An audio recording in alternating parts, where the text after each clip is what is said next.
So as I am purposely fatiguing myself while focusing on controlling as much of my body as I can by design, so I can apply that to life, I want to bring up a post. Last thing, I'm going to talk about fatigue, and then we're going to close the book on this topic, but it is never closed in you, as you are always having to monitor it, sense it, work with it, and utilize it as a tool, true tool, in healing. But sometimes fatigue can be so prevalent in a person, and I'm not talking about emotional or mental, I'm not talking about neurological, I'm not talking about sleep, even though it all plays into this. I'm talking about the actual demands on your physical tissue and your ability to sustain, not get tired. Doing something and you do not fatigue, you do not get tired. Again, those other types of fatigues, not what I'm talking about, although they are factors, but not as important as this one. Because more has to change to deal with this one. But when this one is rampant, high, very prevalent in a person, what can happen is you can experience what you feel are injuries, but they're not. You're just fatigued.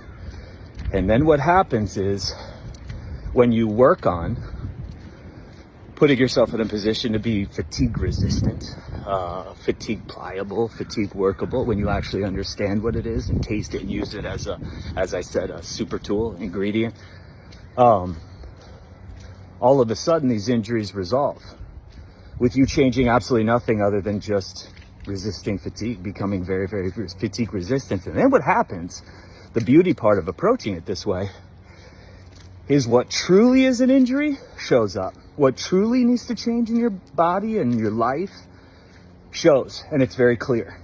So that's where there's an approach to life where it's like, fuck, how do I know? What am I feeling? What's going on? What is applied to this?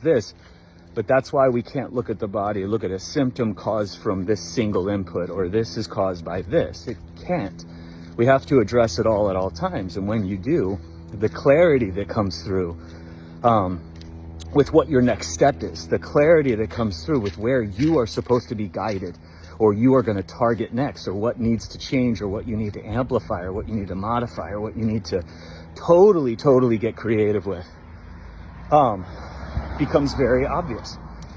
And so that's a real big one with fatigue that nobody talks about. We are acquiring the appearance of fatigue resistant, but we are able to be broken and cut through like warm knife through butter, as you see, because of, and I'll say this in a future post, how we acquire the tissues that are fatigue resistant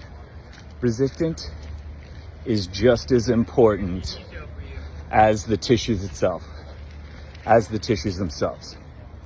And so that is where we can break mega rules in the acquisition, have the appearance and the facade that we look a certain way, but body will only tell the truth as to how you're going about living, and it's not going to ever lie. That's why we can't make up an excuse and say, well, my body's doing this because it's against me, or it's in my lineage, or it's, no, it is responding.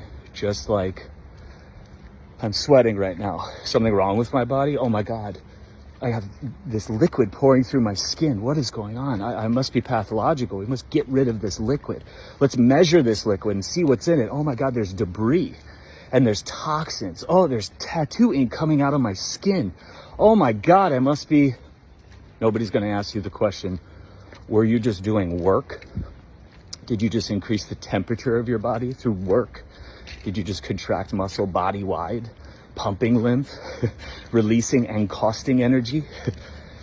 Oh, well there, now it's not pathological, but in any other instance, it would be. Can't work that way. It's all or nothing. Everything you got in, burning all ships, there's one truth. Body only heals. Done. Start from there, and then we move forward. Garbage truck. So again, fatigue. Many different facets to this. It is a key player. As I said, research has shown, according to these mega nerds who want to reduce the body down to a single thing, you are 3,000% more likely to get injured when you're fatigued, blah, blah, blah, when you play a sport fatigued. Well, not true, because they never studied me. They never studied anybody that worked with me. They never studied you. They never studied anyone in the world other than whoever was involved in this study. And so it's our ability to perform while fatigue is present. Wow, that's learned, that's adapted to.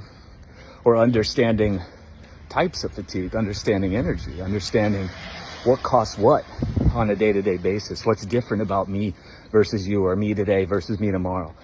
That's why we got to introduce ourselves to ourselves brand new every day. We have no idea what to do. That's why programs don't work and protocols fail. So last thing on fatigue, unless I dream something or something comes up in the tail end of my training here.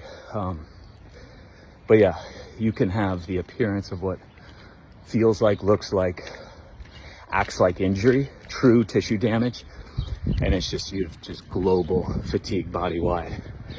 And then when you work on becoming fatigue resistant, what will happen is those areas will calm down, subside, and what is truly an injury will show up.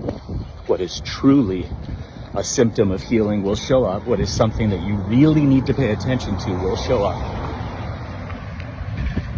And then that's what you're going to work on next. Or not work on, but you got to know that you chose that. Have a good weekend.